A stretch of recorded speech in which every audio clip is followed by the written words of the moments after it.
আমি শিখা রায়, শিখা স্টেশন থেকে বলছি। আজ দেখুন আপনাদের আমি কচু শাক করে দেখাবো। তা কচু শাকগুলো আমি ধুয়ে রেখেছি। ধুয়ে রেখে এবার ওতে আমি কচু শাকগুলো প্রেশার কুকারে দেবো, দিয়ে সেদ্ধ করে নেবো সিটি দিয়ে। তো তারপরে ওতে কিন্তু যখন সেদ্ধ করব তখন একটু নুন, হলুদ আর অল্প একটু হলুদ, বেশি হলুদ না, অল্প একটু হলুদ, নুন আর আপনার তেঁতুলের কাপ বা আপনাদের ঘরে যদি যেরকম তেঁতুল থাকবে দিয়ে দেবেন। কারণ কচু শাক তো অনেক সময় আপনার চুলকোয় না, আপনারা যদি ওইটা দিয়ে দেন তাহলে আপনাদের আর চুলকোবে না। তা আমি সেদ্ধ করে নিয়ে তারপরে আপনাদের দেখাচ্ছি কী করে করব। দেখুন প্রেশার কুকার বসিয়ে দিয়েছি আমি, এবারে আমি সেদ্ধ করব। দেখুন আমি কচু শাক করে আপনাদের দেখাচ্ছি বললাম। সেই কচু শাক দেখুন, এবারে কচু শাক সেদ্ধ করে একে একটু জলটাকে ভাগ করে দিয়েছি। আর এতে লাগছে কি কি দেখুন, এই যে লাল কড়াই, আর লাগছে আদা, আদা বাটা, আর এতে লাগছে ফোড়ন দেব শুকনো লঙ্কা আর ছোটো এলাচ, দারচিনি আর তেজপাতা, আর কালো জিরে লাগছে ফোড়ন দেবার জন্য, আর লাগছে কাঁচা লঙ্কা, আর লাগছে এক বাটি আপনার নারকেল কোড়া। তা আমি কড়াতে দেখুন 2 চামচ তেল দিয়ে বসিয়ে দিয়েছি। দিয়ে এবারে আমি কালো জিরে ফোড়নটা দিয়ে দিচ্ছি। দেখুন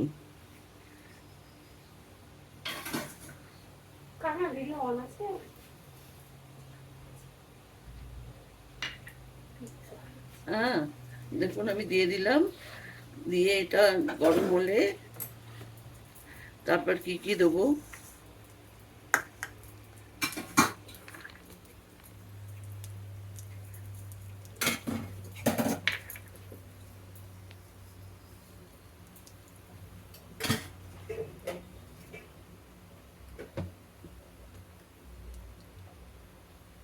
দেখছেন কড়াতে তেল গরম হয়ে কালো জিরে দিয়ে দিয়েছি। এবারে দেবো আমি এই তেজপাতা, ছোটো এলাচ, লবঙ্গ, এগুলো দিলাম। আর দেবো আপনার শুকনো লঙ্কা, এই যে রেখেছিলাম শুকনো লঙ্কা দিয়ে দিলাম। আর দেবো কাঁচা লঙ্কা, দেখতে পাচ্ছেন দিলাম ওই ফোড়নে এইগুলো।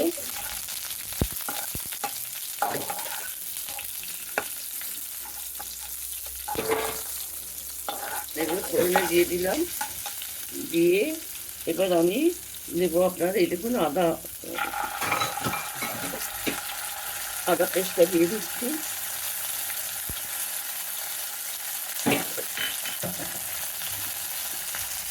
আদা পেস্টটা দিয়ে দিলাম, দিয়ে একটু নাড়াচাড়া করবো।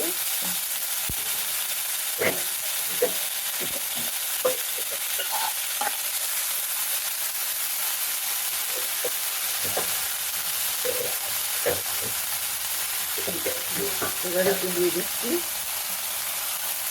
কচু শাকটা। এটা আমি পুরো নিরামিষে করছি, একদম নিরামিষ।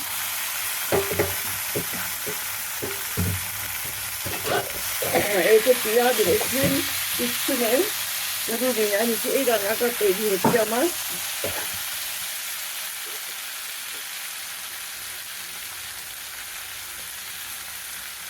তাই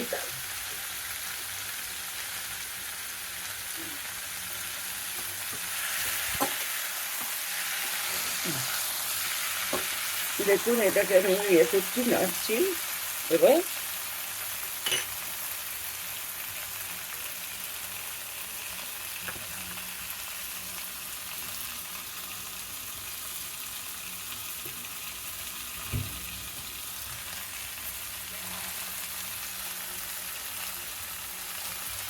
দেখছেন আমি এটাকে নেড়ে দিচ্ছি।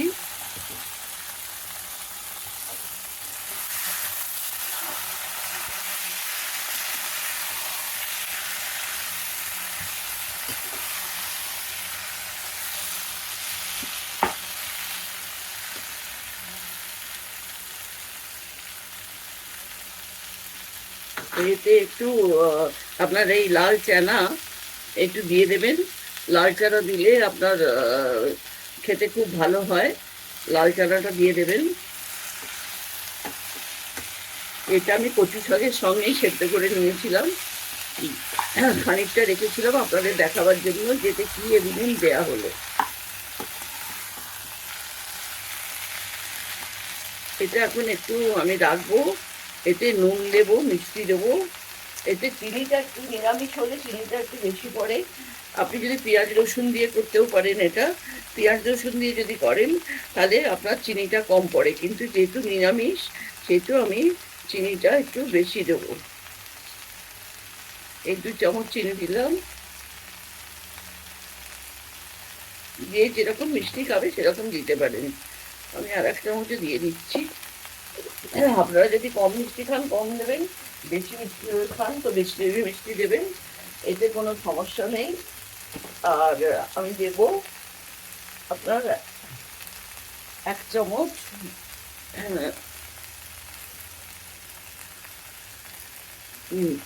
নমক, নুন দিলাম আর কি, 1 চামচ নুন দিয়ে দিলাম।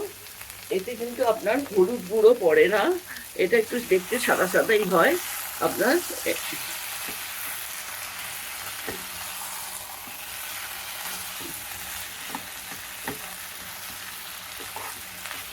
দেখছেন এটা, এইগুলোকে এরকম করে একটু একটু ম্যাশ করে দেখুন। যত ম্যাশ করবেন এই জলটা যত চলে যাবে। আমি এটা তেঁতুল দিয়ে কিন্তু সেদ্ধ করেছিলাম, যদি এতে কুটকুটে থাকে তাহলে ওই কুটকুটে ভাবটা পুরো চলে যায়। তাতে একটুখানি আমি হলুদ আর নুন দিয়েছিলাম সেদ্ধ করার সময়, অল্প। তো এরকম করে নাড়তে থাকবে, নেড়ে নেড়ে যখন জলটা একদম মরে যাবে তখন আপনি এতে ইয়ে দেবেন, নারকোল কোড়া। আমি দেখাবো আপনাদের, নারকোল কোড়া দেবেন। এখন তো হতে থাকবে।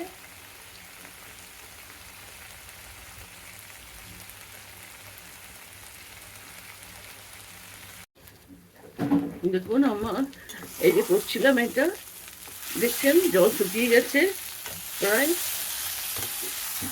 আমার হয়ে এসছে রান্নাটা। এটা আমি এখন দেব আপনার।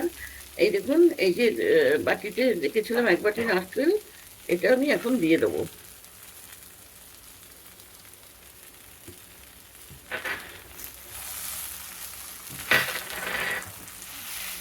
দিয়ে এটার সঙ্গে মিশিয়ে দেবো। আমার রান্না কিন্তু রেসিপি রেডি, খালি নারকেলটা মিশিয়ে দিলেই হয়ে যাবে। এটা এটা খুব তাড়াতাড়ি, বেশি টাইম লাগে না করতে নিরামিষে। আর যারা পেঁয়াজ দিয়ে করবে তাদেরও অত বেশি ইয়ে লাগবে না, পেঁয়াজ আদা রসুন দিয়েও করতে পারেন, কিন্তু আমি পুরো নিরামিষে দেখালাম, কারণ কচু শাকটা বেশিরভাগ লোকেরা নিরামিষে খেতে ভালোবাসে। যদি আপনারা বলেন আমি আর একদিন আপনাদের পেঁয়াজ আদা রসুন দিয়ে দেখিয়ে দেবো কেমন করে করে।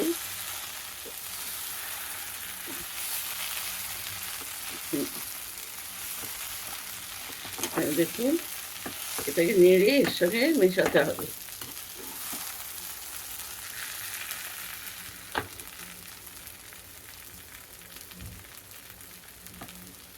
এটাকে নেড়ে দেবো, নেড়ে এর সঙ্গে মিশিয়ে দেবো।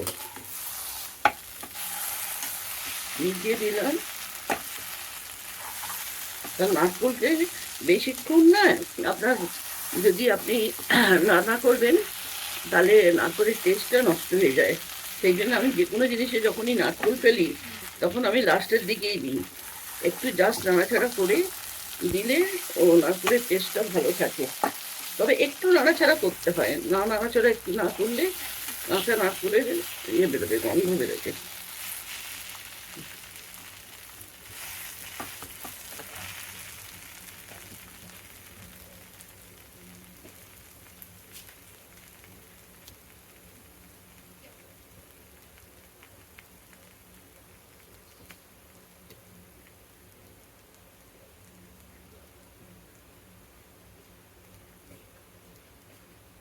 দেখুন এটা হয়ে গেছে। এবার আমি এর উপরে জাস্ট একটু দেখতে ভালো লাগবে বলে একটু নারকোল কোড়া দিয়ে দিলাম। আমার রেসিপি হয়ে গেল। এবার আপনারা এইটা বানান, খান এবং খেয়ে আমাকে জানান যে কেমন হলো এই কচু শাকের তরকারি। রেসিপিটা, কচু শাকের রেসিপিটা কেমন লাগলো জানাবেন। আর লাইক করবেন, শেয়ার করবেন, সাবস্ক্রাইব করবেন। সাবস্ক্রাইব কেন করেন না আপনারা বুঝতে পারি না আমি।